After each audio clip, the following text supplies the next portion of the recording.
So I'm Caitlin Halbert. I'm with the Community Practice Task Force, and we have a town hall every year for our group.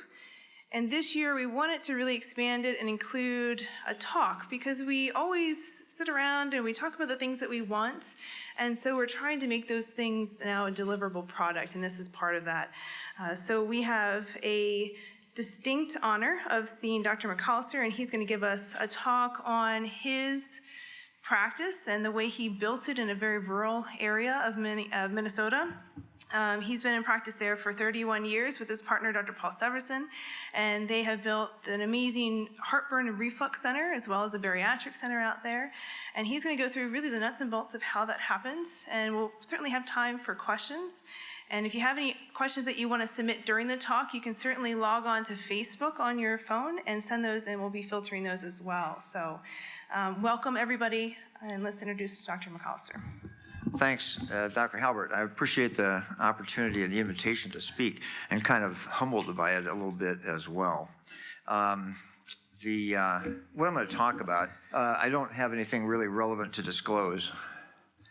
So this is sponsored by the Community Practice Task Force, and as part of that task force, we were tasked with the concept of trying to decide or define what a community practice is. What is a community surgeon exactly? And this is what we came up with, that a community practice surgeon represents physicians providing care outside of tenured academic practice, trusted leaders of the healthcare team focusing on the care of their community, includes general surgeons, subspecialists located in rural and urban centers.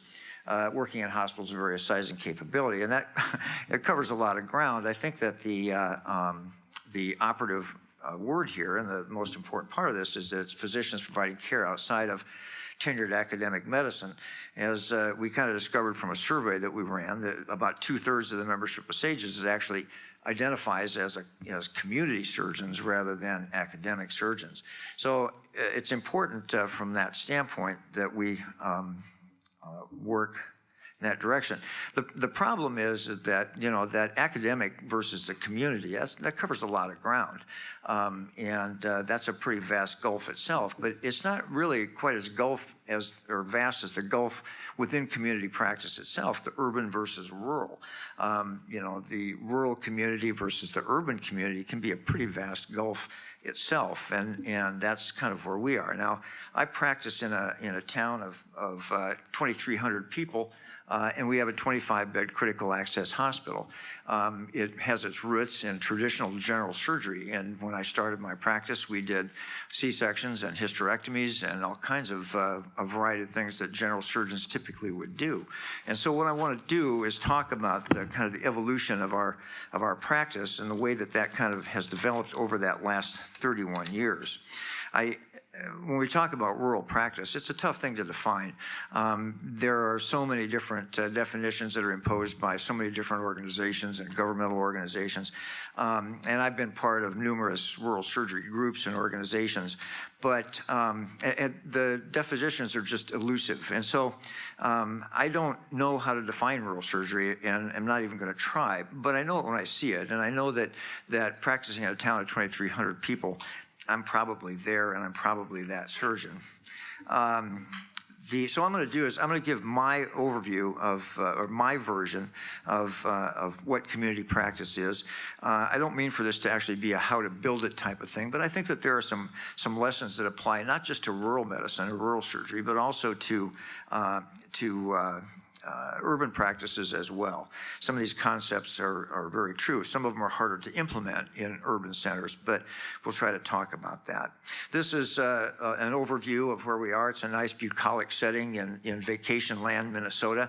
On a lake. Everybody lives on a lake. There are 10,000 lakes. I think 9,000 of them are within about 50 miles of my house. And so population of that area gets pretty intense during the summer when everybody comes up. And some weekends we'll see that swell from our service area from maybe 80,000 people to 450,000 people on some of these weekends.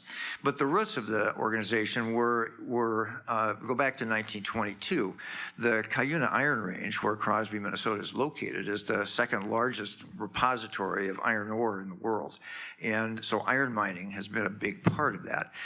It almost seems hard to fathom that iron mining and vacation land Minnesota might go together, but they certainly do, and it certainly is true where we are. The hospital there goes back to about 1922, and it was built by the mining companies for miners and for their families and that type of thing. And it was staffed with a variety of family practitioners over the year, usually 2 or 3 at a time, providing Marcus Welby type community general practice.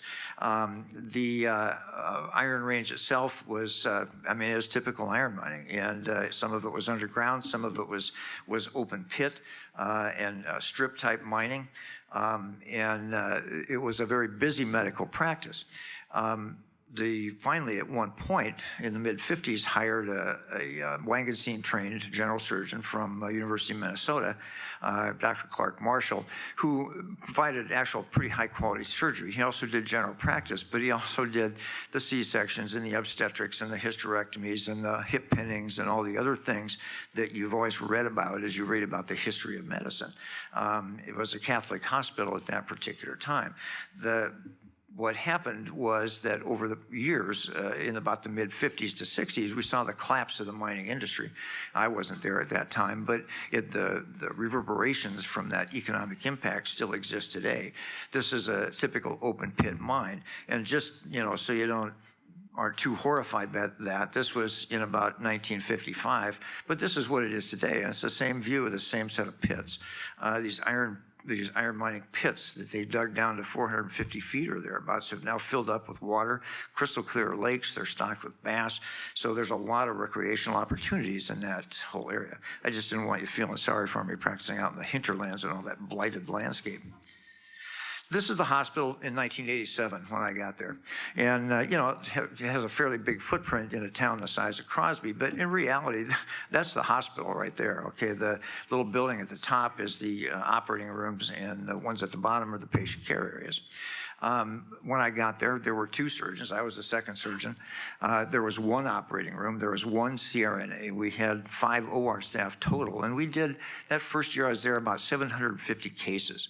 In addition to us, there were 5 family practitioners there, and they're the ones that delivered the babies, and they did a little surgery, and they rounded on their patients, and they covered the emergency department and provided all of those services, just like Marcus Welby. And it was very much indeed like a kind of a Marcus Welby type of practice. Today, we have taken that over the last 31 years to 4 general surgeons, plus a fellow, accredited fellowship, and we're in the process right now of finalizing negotiations with a 5th general surgeon, 4 OBGYNs, 4 orthopedists. That orthopedic program is doing about 600 joints a year, and we have a spine surgery program that will be starting in about 2 years. We have 2 anesthesiologists, 5 CRNAs, plus another one that will be starting in about 6 weeks, interventional pain specialists, ophthalmologists, ENT, urology, podiatry, those types of things. They're all in-house specialties that we have. We have 7 operating rooms, and the architects are just completing expansion capabilities for 2 more of them. We have 2 procedure rooms and 3 endoscopy rooms. So that's kind of where we went, as I mentioned in the title, from there to here. Today, it's a pretty modern hospital. It's very stylish. It's very well designed. It's very functional. It's all about patient comfort, family convenience, typical operating room. This is my granddaughter. She's practicing to be an anesthesiologist with her bag of Cheetos there. I want to make sure she gets oriented right. And then in the non-surgical area, we've gone to 16 family practitioners. We have 6 full-time hospitalists providing in-house, 24/7 in-house hospital services. We have an ED that's fully staffed by 9 American Board of Emergency Medicine certified ED physicians, interventional radiology, 2 pathologists, 13 mid-levels, and 3 internists, cardiologists, oncologists, ALS, ambulance service with 3 ambulances, and 2 outlying clinics, and we just broke ground on a 3rd. The impact on the community is huge, and we all know that rural surgery affects hospitals, and hospitals affect rural communities. The hospital itself employs 1,000 people. The annual budget of the town of Crosby is $2 million. The annual budget of the hospital is $120 million. So as you can imagine, it makes a fairly big financial impact on that. We have a fellowship. It's an accredited fellowship. Most of you are familiar with the Fellowship Council. There are 150 accredited fellowships nationwide, and we are accredited by them in advanced MIS, bariatric surgery, and flexible endoscopy. Dr. Katari at Gunderson Lutheran has the second most rural facility in rural fellowship in the country, and we are by far the most rural of all of those. But our fellows over the last 12 years, very, very busy. We're the only fellowship that is accredited in advanced MIS, bariatric surgery, and flexible endoscopy. Our fellow last year, who actually is here right now, did 1,700 procedures during his fellowship. 144 of those were bariatric, 85 foregut. Then there were 67 revision foregut and bariatric operations, more than 1,100 endoscopies, 312 of which were therapeutic, and a variety of other advanced MIS type stuff, including colon resections. It's a highly sought after fellowship, and we're in the process now of interviewing 12 or 13 candidates out of the 48 applications that we actually had for this year. Our footprint from 1987 to 2007 has expanded considerably, and that's been pretty gratifying. This is data from our Reflux and Heartburn Center that we've actually formally kind of put together in about 2015. And what we have, when we track them geographically, see where these patients are coming from, it covers a lot of ground. You can see from this map, maybe you can't see from this map. This is Minneapolis is right here, and we're right here. There are a lot of people that come from Minneapolis to get their Nissen fundoplication, their LINX device in our organization. There are people that drive right by Mayo Clinic in Rochester to do that. So that's been fun, and it's been very interesting to see that develop. Surgical volume over that period of time, as I mentioned, about 750 operations we did in that first year that I was there in 1987 as an institution. And in this past year, 2018, projected to do almost 8,000 procedures. Now, this sharp spike that you see here was a combination of our orthopedic joint replacement center that we have, but also the heart reflux and heartburn center that has created a huge volume in the number of procedures that we do, a volume increase. Facility revenue kind of keeps pace, as you can imagine. The first year that I was there, our annual budget at the hospital was about $8 million for the year. This year, it's projected again, and that even taking into account cost of living increases at about $126 million for this year. So how did we do that? We heard it at the lectures today that luck plays a large role in that, and I think that that's true. I think that hard work and luck is kind of an unbeatable combination, but you also have to have imagination and vision, and you need to have supporting administration and a supportive governing board. What you want to do as you're developing these things is pay attention to the programs, the service lines that you develop that go around the individual things that you as a surgeon are going to do. The service line development is what we call it. It's kind of an overused corporate buzzword, but it's kind of applicable. And it's a program that makes use of a specific and coherent set of concepts that represent a discrete entity that can be promoted. And that's what we do. A lot of the things that we do, we develop into a program that we can use to promote the organization. For example, we embraced laparoscopy when it came about in the early 90s. We were all over that. And I think that has really helped to drive us forward. MIS was almost entirely driven by the community. It came out of the rural, or not rural, but the community practice, not necessarily out of the White Tower. We also worked hard to provide MIS education to the community, and as well as academic practices around. We actually taught courses in a variety of laparoscopic techniques to people who would come up from the Twin Cities, from the University of Minnesota, or from Hennepin County Medical Center. We also instituted service line branding. We thought it was important to do that. So we created the Minnesota Institute for Minimally Invasive Surgery, kind of a grandiose term for a little 25-bed hospital, but it was reflective of our commitment to that particular aspect of doing surgery, what we consider to be the modern and normal evolution of surgery. But we've expanded that as we went along to our in-house, our Heart Institute, the pelvic floor and gynecology system, pain management, and particularly the Reflux and Heartburn Center, which we've been working pretty hard on with a great deal of success over these last couple of years. There are some surgical interventions that lend themselves well to this programmatic application, this service line concept. But things like bariatric surgery, which kind of was the index thing that we based it off of, reflux, heartburn center, that is, joint center, pelvic floor repairs. You wouldn't develop a service line that was revolving around hemorrhoids, for example, or any of those types of things. But you'll see hernia centers starting to develop. And in fact, we're trying to develop one right now. And I think that those are things that you find that many of these programs are more than just doing the operation. It's not just about knowing how to do a Nissen fundoplication. And I think that one of the things that you always want to be cautious about is just because you learn to do one doesn't mean, number one, that you're going to be good at it out in practice or that you're going to have patients come to you. You actually have to go out and get them. And in order to do that, you have to have an infrastructure. You have to have a way of selling it. You have to have staff, you have to have equipment, marketing, education, you have to have a team. You have to have people that can actually take care of these patients and steer them through the system. Patients are increasingly want to be steered through these complex systems that we have.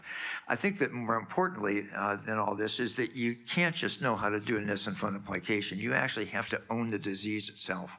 You have to understand GERD, or you have to understand the various concepts of bariatric surgery. You can't just be the surgeon that does it if you're not going to be able to get the patients, because nobody's going to listen to you, because you'll think that that's the only tool. They will think that you think that it's the only tool that is available for treating that disease. So we embraced MIS early, and we created MIMIS, and we did public seminars, education, we did surgeon training. We trained about 70 surgeons in the upper Midwest 5-state region to do a variety of things like Nissen fundoplications and those types of things, and that was in about the mid-90s.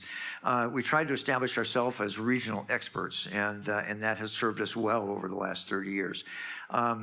Basically, what we were doing was we were adding minimally invasive surgery to rural general surgery, because we were still doing C-sections, we were still doing hysterectomies and joint pinnings, hip pinnings, and those types of things. But it did allow us to build a robust and sophisticated surgery department. And that was important, because by doing that, we could only build it around classic rural general surgery, because that's what we were. But it became clear that regional competition with our larger competing neighbors in the various hospitals in the area, and Minneapolis is only 2 hours away from us, it would be difficult based on the limited skills and limited repertoire of a general surgeon. So, you know, we might do some orthopedics and hip pinning and make a lot of money at it, but the problem is we couldn't grow that aspect of it, because we couldn't do joint replacements, we couldn't do sports medicine, we couldn't do arthroscopy. We might do a lot of hysterectomies and do a lot of pelvic disease, but we couldn't do pelvic floor reconstruction. You know, it was a very limited growth opportunity, and we couldn't really do ENT, although I've done tonsillectomies. We couldn't do urology because we just didn't have urologists. I don't know if any of you I don't think anybody here is old enough maybe to remember this advertising campaign by the American College of Surgeons. And the crux of it was them not being particularly politically correct back in the 90s. You trust him with your life, don't you wish he was a surgeon? And the concept was trying to shift. There were still a lot of primary care doctors, a lot of general practitioners that were doing surgery in those days. And they were trying to make sure that board-certified surgeons would be the people that would be doing these operations. And we took this concept and we said, okay, you trust him with your pregnancy. Don't you wish he was an obstetrician? You trust him or her with your joint replacement, don't you wish he was an orthopedist? And so it became clear to us that rural general surgery, the way that we'd been doing it, was not going to be the path to institutional success. And I think that it's important that everybody pay attention to institutional success. We weren't part of the hospital. We didn't work for the hospital. We were in private practice. We had our own practice. But we realized that for us to be successful, the hospital had to be successful. We couldn't be successful for ourselves at their expense. So we had to work together as partners to make that happen. But we identified that we were not able to provide the services that were as comprehensive or as good as the regional competition. And we know, even in the days before the internet, which this was, that patients will still drive a long way to get high quality medical care. We needed to give them a reason not to make that drive, and then we didn't have to feel obliged to refer them out for operations that we couldn't do as skillfully as a specialist could at another institution. So we needed to have the ability to not have to refer people out. So we took that pretty robust surgery department that we had that was just composed of the two of us, and we gave up orthopedics in '92. That parenthetically represented about 25% of our RVUs, but it was important, the institutional growth was, and we were able to recruit an orthopedist. And then in 2004, we were able to recruit obstetrician gynecologists. We had to give up another 30% of our RVUs in order to make that happen. We got that money back and more, so it was a very good investment at that particular time. And now we have ENT in-house, ophthalmology, interventional radiology, urology, anesthesiology, podiatry, interventional pain and spine surgery. And that's pretty good for a 25-bed critical access hospital. That's a comprehensive skill set, and it generates a lot of income for the hospital and a lot of income for the community. That stepwise growth. So what we found was that the bigger the infrastructure, the easier it is to recruit more services and more specialties. And that's true even in small town America. So in conclusion, I think that we all kind of know in our hearts that surgical services can save a rural hospital. You know this particularly if you practice in a rural hospital. But what we found over the last 30 years is that social services or surgical services can grow rural hospitals significantly. But if the patients can't get state-of-the-art surgery in each of those specialties, if they can't get a laparoscopic colon resection, for example, they're going to go someplace else to get it because they read about this stuff and they know that this stuff can be done. So a successful rural hospital is going to provide comprehensive surgical services. They want to refer out as few people as possible. And when we talk about comprehensive surgical services, we mean the full line of laparoscopic or minimally invasive operations. I've also found that rural America has significant lifestyle advantages, and I think that that's a good thing. We don't have the same political fights, the same political hassles that a lot of the bigger cities or the urban hospitals have. We have short lines of communication. If I need something to acquire for the operating room, I can go to the CEO directly and just ask him and make a good case for it. And I have 30 years of success in making that happen. The lifestyle advantage is significant. This is the view off from my backyard, and I'm on my way out to go water skiing with a couple other surgeons that live on our lake, and we do that on Thursday mornings before work. We have that blighted landscape that represented those iron mines has been changed into a substantial mountain biking mecca, and all those mine pits that have filled up have been stocked, and there are opportunities for fishing and kayaking and boating and those types of things. There's thousands of miles of snowmobile trails right in our region. I've never understood the attraction for fishing, but there are a lot of people that do it, and if that's your thing, Minnesota is a great place to do it. Hunting and ice fishing is another one of those things that completely escapes me, but this is a grumpy old man in training, I suspect, right here. But the most important thing that I want to get across and that we found is that by using these various concepts, rural surgery practice does not have to equal professional death, boredom, or stagnation.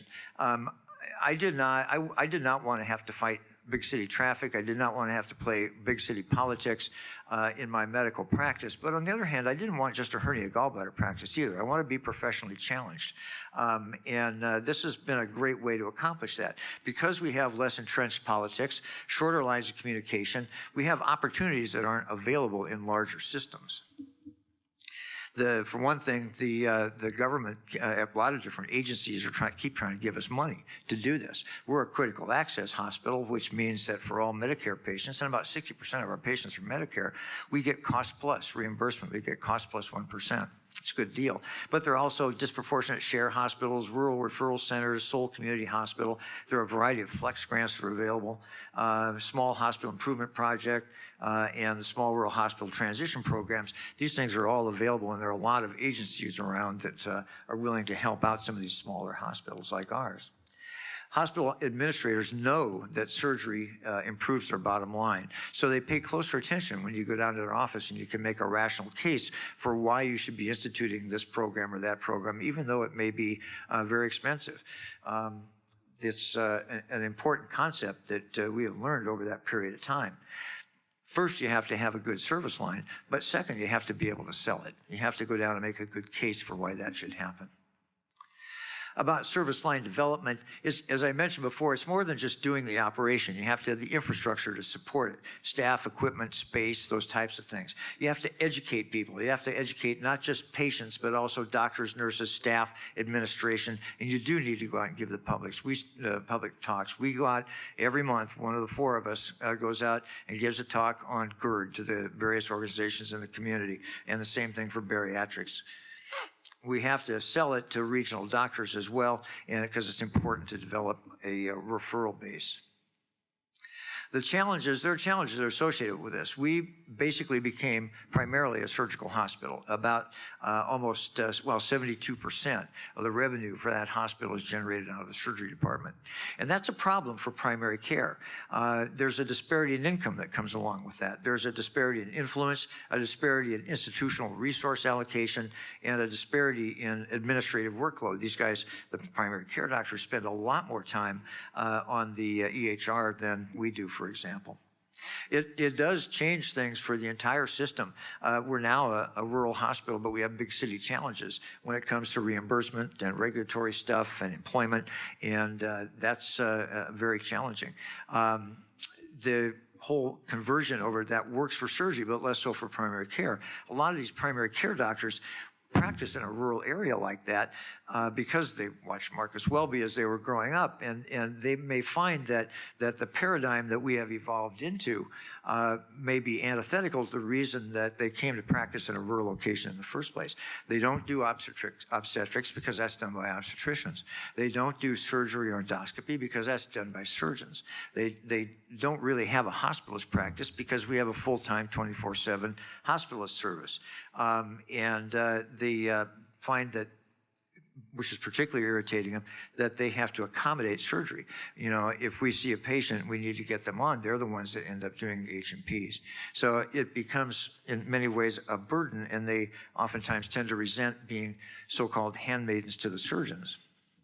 So this might not work in all systems or hospitals. We've done consulting work at 3 different hospitals around central Minnesota, hospitals that came to us and said, would you come and help us be like you?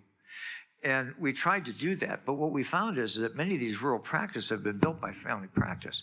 And family practitioners don't necessarily take kindly to that shift in paradigm for the reasons that I just mentioned. And that has been, in many cases, unsuccessful in terms of being able to help them. The cultural change in these rural hospitals can be difficult.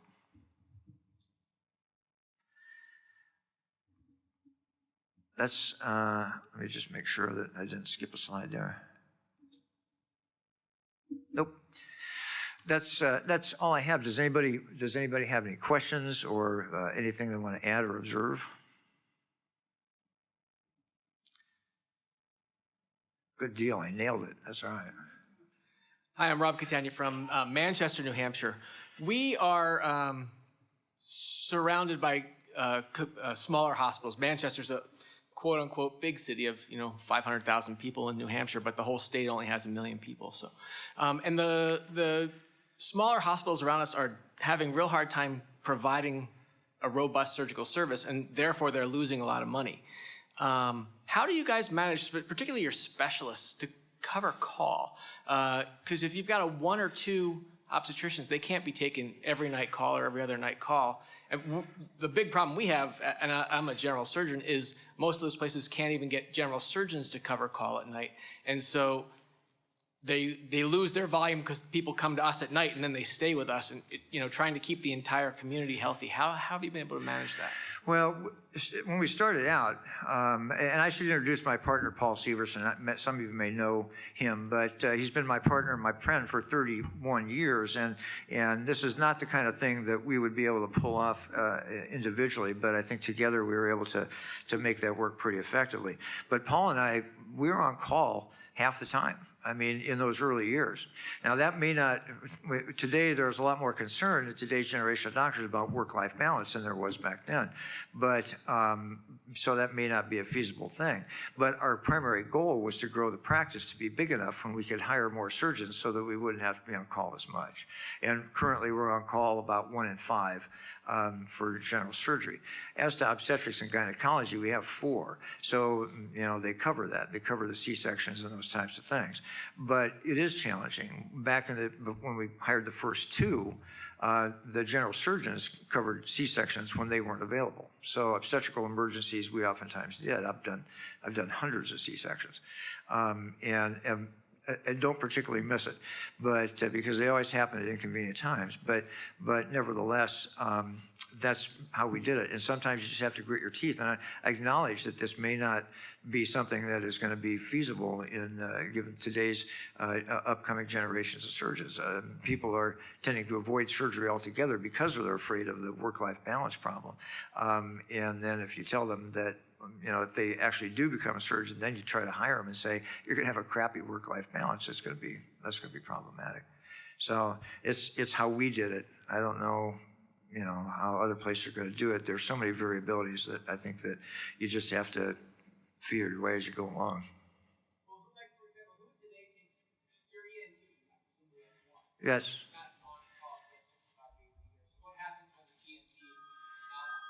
Well, we transfer them to, if it's an ENT emergency, transfer them to another place.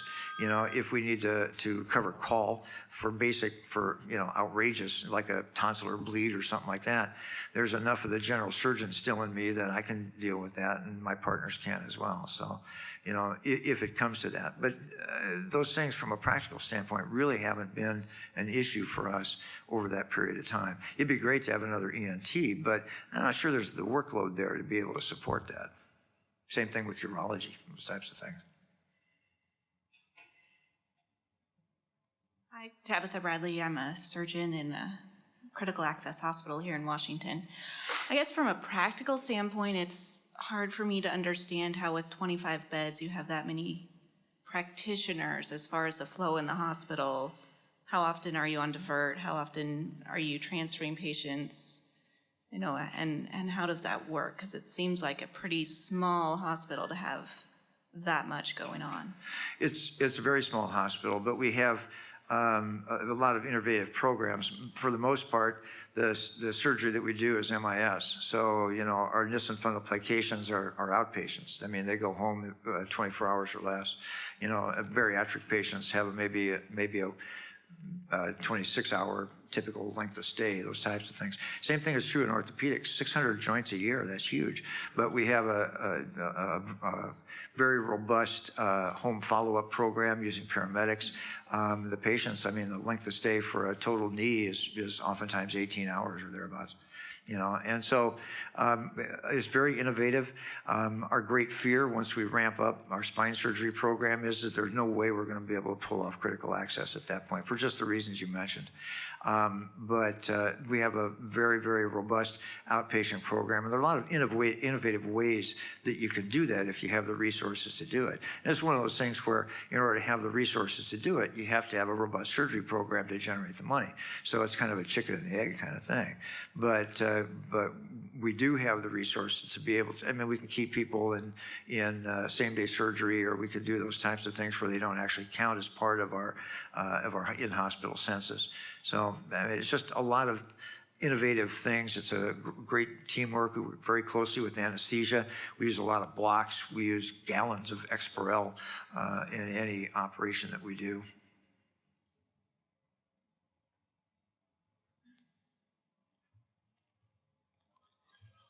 Dave Doppler from Appleton, Wisconsin. We believed so much in what you do that we recruited one of your fellows. Yes. Our first fellow. Your first fellow, that's correct. Tell us a little bit about, other than you going out and giving a talk every week to the community, tell us about your marketing. Because you're drawing patients from a ways away. I can't imagine that's all word of mouth. No, some of it's word of mouth, and I think that relative to the local area, word of mouth is big. But we do, and I don't pretend to understand the whole thing because we have marketing people that understand Google and Google Analytics, and I'm sure that they're scamming data from Facebook, everybody's data from Facebook, I'm sure is part of our marketing data. But I think that all of those things are done. Most of it is very targeted marketing. And in fact, we found with the heartburn program, for example, that billboards and local cable TV marketing and stuff like that is actually probably more effective than going out into the community. But it's not the type of thing that we can do. The only thing we were smart enough to do is to hire somebody who was smart enough to do it. Paul, did you have anything you wanted to add?